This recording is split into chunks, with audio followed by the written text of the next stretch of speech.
আসসালামু আলাইকুম, আমি শারমিন আছি আপনাদের সঙ্গে শেয়ার করছি আমার তৈরি করা হোমমেড টমেটো সস রেসিপি। কয়েকটি টিপস ফলো করে রেসিপিটি তৈরি করলে দোকানের মতো পারফেক্ট টমেটো সস পাবেন। আমি 3 কেজি টমেটো নিয়েছি। টমেটোগুলো সম্পূর্ণরূপে পাকা হতে হবে, তাহলে কালার খুবই সুন্দর হবে। টমেটোগুলো ভালো করে ধুয়ে আমি চারফালি করে নিচ্ছি। চারফালি করে মাঝখানের এই সাদা অংশটা আমি ফেলে দিব, তাহলে টমেটো সস দীর্ঘদিন পর্যন্ত ভালো থাকবে। অনেকেই আছেন টমেটো সস তৈরি করেন, তারপর কিছুদিন পর কালো হয়ে যায়, নষ্ট হয়ে যায়।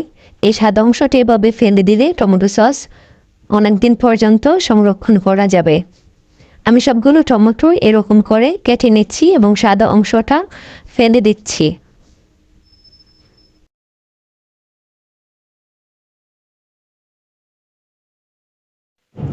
সবগুলো টমেটো আমি এভাবেই কেটে নিয়েছি। চুলে একটি প্যান বসিয়ে দিয়েছি। আমি এখন দিয়ে দিচ্ছি 3 পিস কাঁচামরিচ, আদা কুচি, পেঁয়াজ, রসুন বাটা 1 চামচ, হাফ কাপ পরিমাণ পানি এবং 1 পিস দারচিনি। সবগুলো মশলা ভালো করে এভাবে আমি মিশিয়ে নিচ্ছি। মিশিয়ে আমি ডেকে রেখে দিব 15 থেকে 20 মিনিটের মতো। চলে এসেছি 20 মিনিট পর। আমার টমেটো সম্পূর্ণভাবে সেদ্ধ হয়ে গিয়েছে। এখন আমি নাড়িয়ে চাড়িয়ে মশলার সঙ্গে ভালো করে মিশিয়ে নিচ্ছি, যেন সবগুলো ফ্লেভার একসঙ্গে যুক্ত হয়ে ভালো একটি স্মেল তৈরি করে। আমি এ পর্যায়ে চুলার আঁচ বন্ধ করে দিয়েছি এবং টমেটো ঠান্ডা করে নিচ্ছি। টমেটো যখন সম্পূর্ণভাবে ঠান্ডা হয়ে যাবে তখন আমি ব্লেন্ড করে নিব।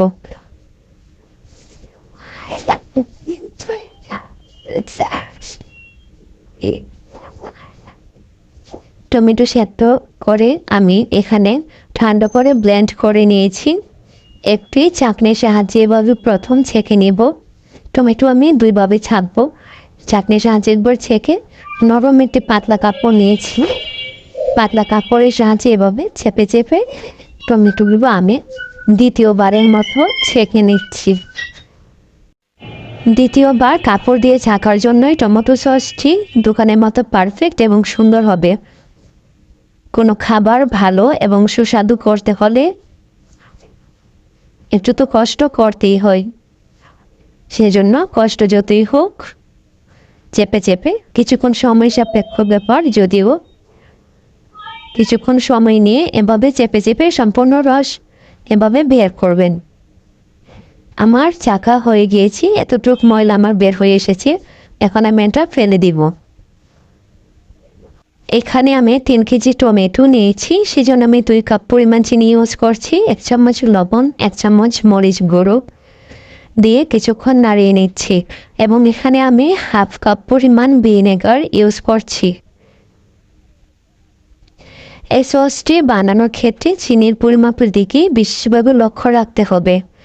এখানে আমি 2 টেবিল চামচ কর্নফ্লাওয়ার ঠান্ডা পানি দিয়ে মিশ্রণ করে নিয়েছি। কিছুক্ষণ এভাবে নাড়িয়ে নিচ্ছি। নাড়িয়ে নেওয়ার পর আমার মিশিয়ে রাখা কর্নফ্লাওয়ার এখানে অ্যাড করে দিচ্ছি। এভাবে নাড়িয়ে নিচ থেকে যখন এরকম গুল করে বলক চলে আসবে তখন বুঝতে হবে টমেটো সস ড্রাই হয়ে এসেছে। এ পর্যায়ে আমি বাজার থেকে কিনে রাখা 1 চামচ টমেটো সস এখানে অ্যাড করে দিব, কারণ বাজারের টমেটো সসে প্রিজারভেটিভ দেওয়া থাকে। সেজন্য এই টমেটো সসটি যখন আমি ইউজ করব তখন আমার টমেটো সসটি একটু দীর্ঘদিন পর্যন্ত সংরক্ষণে রাখতে পারবো এবং কালারটিও খুবই ভালো আসবে। এখানে আমি 1 চামচ পরিমাণ টমেটো সস ইউজ করছি, করে ভালো করে মিশিয়ে নিচ্ছি।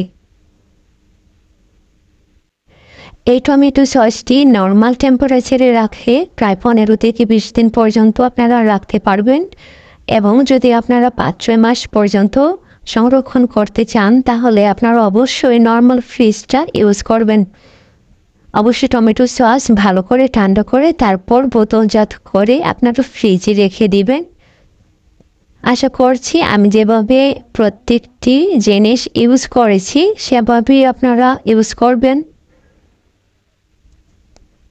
আমি এ পর্যায়ে চুলার আঁচ বন্ধ করে টমেটো সস ঠান্ডা করে নিচ্ছি। টমেটো সস এরকম একটি কালার এসেছে এবং দেখতে কীরকম হয়েছে আপনারাই জানান। টমেটো সস ঠান্ডা হওয়ার পর এরকম থিকনেস এসেছে, খুবই ভালো হয়েছে এবং স্মেলটাও খুবই ভালো এসেছে। আশা করছি আপনারা একবার হলেও ট্রাই করবেন। আজ এ পর্যন্তই, ভালো থাকবেন, আল্লাহ হাফেজ।